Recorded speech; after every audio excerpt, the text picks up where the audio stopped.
Hello, and welcome to another episode of Yes, That Really Did Happen.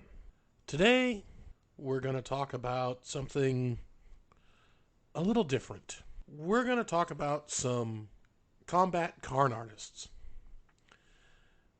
We're going to discuss something that happened in 1944 that was not revealed to the public until 1985 and was not officially declassified until the 1990s. We are going to discuss the Ghost Army. Activated in January of 44, the 23rd Headquarters Special Troops, also known as the Ghost Army, was a multimedia tactical deception unit consisting of 82 officers and 1,023 men.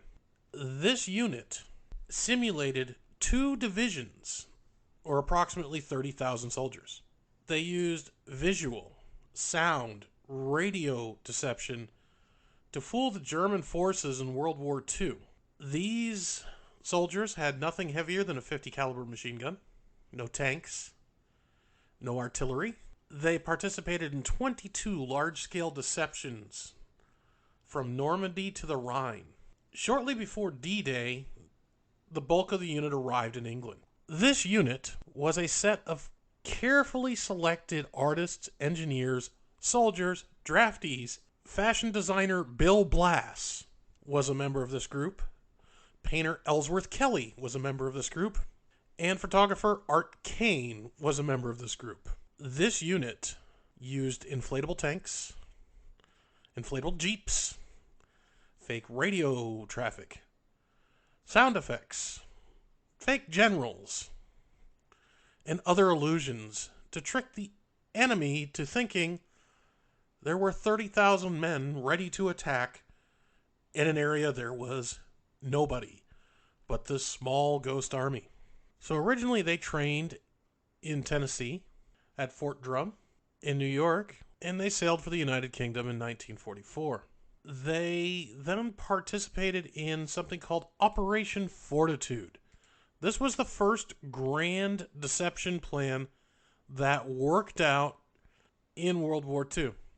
It was used to convince the Germans that Normandy was not going to be the face of the landings. It wanted to draw German attention to the Calais region of France. So they created this fake army with inflatable tanks and fake radio traffic. And George Patton, of all people, George Patton was in a little bit of trouble for slapping around a couple of soldiers he shouldn't have slapped around, if we're honest. And he was not going to be part of the Normandy invasion because of that. So they decided to use him because they knew the Germans would think that, obviously, the Allies' greatest tank commander would be part of any invasion force. So they had him running around the part of England where these fake armies were supposedly at. They set up fields with inflatable tanks, fields with inflatable jeeps, fields with inflatable trucks that they could move around. They could put two men inside of them and move these things around to make it look like they were moving. They made fake radio traffic, that kind of thing. Patton even went out and gave speeches. This was their first mission, and it proved insanely effective.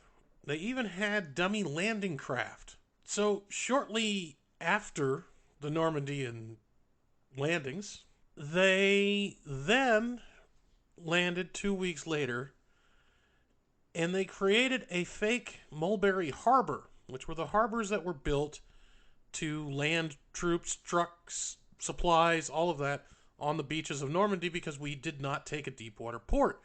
We created our own called Mulberries. And of course, these were very popular targets of German mortar attacks. So what they did at night was set up fake lighting to make it look like there were a bunch of ships hanging around and they were offloading things in the middle of the night. And it worked. So then, as the armies moved east, so did the Ghost Army. And eventually, it gets to Luxembourg, and then through the forest, and then to the River Rhine, where they were pretending to be another army ready to cross the river, and actually drew artillery fire from them, almost wiping out the entire crew. Fortunately, they were good at getting away, and they managed to escape.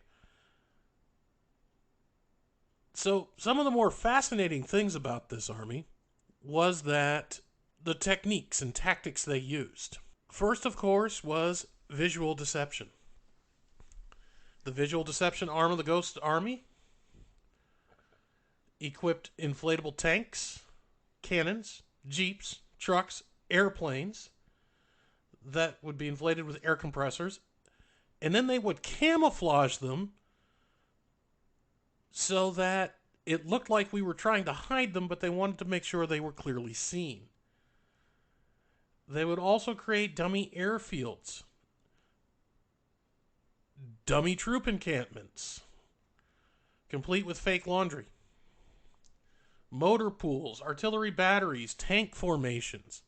They could do all of this in just a few hours. Many of the men in the units were artists. They were recruited from New York and Philadelphia art schools. And a lot of these artists sketched and painted their way through Europe and made some very interesting sketches and drawings of what was going on. They also used sonic deception. This was a very interesting thing, using the technology of the time. In 2023, we find it's nothing to record something high fidelity and play it back in something that's in our pockets. This was not the case in 1944. So Bell Labs, i.e. the phone company, they went and helped and went to Fort Knox and recorded infantry sounds. This is Fort Knox in Kentucky, armored infantry as well as the Gold Repository. And they used state-of-the-art at the time wire recorders. This was the predecessor to the tape recorder, recorded on a magnetic wire, just like a magnetic tape. And then they went and mixed and made mix albums, record albums. Then they would equip Jeeps with large speakers and amplifiers, and big enough to be heard from up to 15 miles away. And then they would play the records. And it would sound like there was an enemy tank unit getting ready to attack or assembling. They also used some radio deception. These were special operators who did nothing but make fake radio traffic. Now, one of the things at the time that most radio traffic was in Morse code, and every single Morse code radio operator had their own unique style when it came to tapping out the beeps.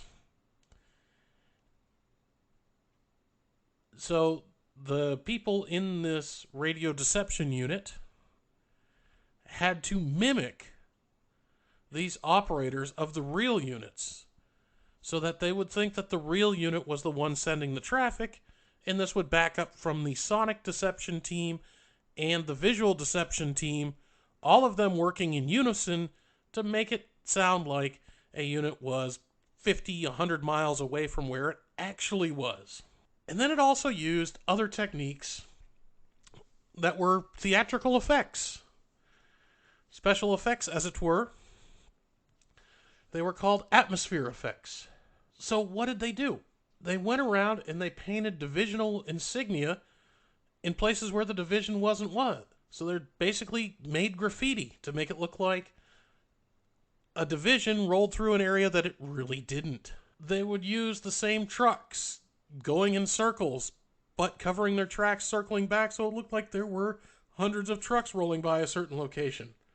They would dress as generals. They would dress as MPs to make it look like the leadership was coming up from the rear. And a few actual tanks and artillery pieces were occasionally assigned to make the dummies in the distance appear more realistic. These were all of the tactics used by the Ghost Army. It was quite the undertaking, and it was quite the bamboozle, I guess is the best word. It was quite the bamboozle. It tricked a lot of people. It tricked higher-ups in the German army. It tricked them into attacking where there was nothing. And it certainly did make a huge difference in winning the war against Germany. Often the Nazis would attack the Ghost Army. The Ninth Army then would cross the River Rhine with very little resistance. As the war wound down, these soldiers in the Ghost Army had to keep it a secret. They couldn't tell anybody what they did during the war. They couldn't tell anybody what their mission was. They couldn't tell anybody who they had helped. A few articles slipped out throughout the years, but it was not declassified officially until 1996. Seeing that several of the members of the Ghost Army were still alive, they decided to campaign for the Congressional Gold Medal. And it was awarded. But these awards were not made until February 2022. And that is the story of the Ghost Army. I hope you all found it as interesting as I did. And please subscribe to my podcast for more interesting, strange facts from history. Have a great day.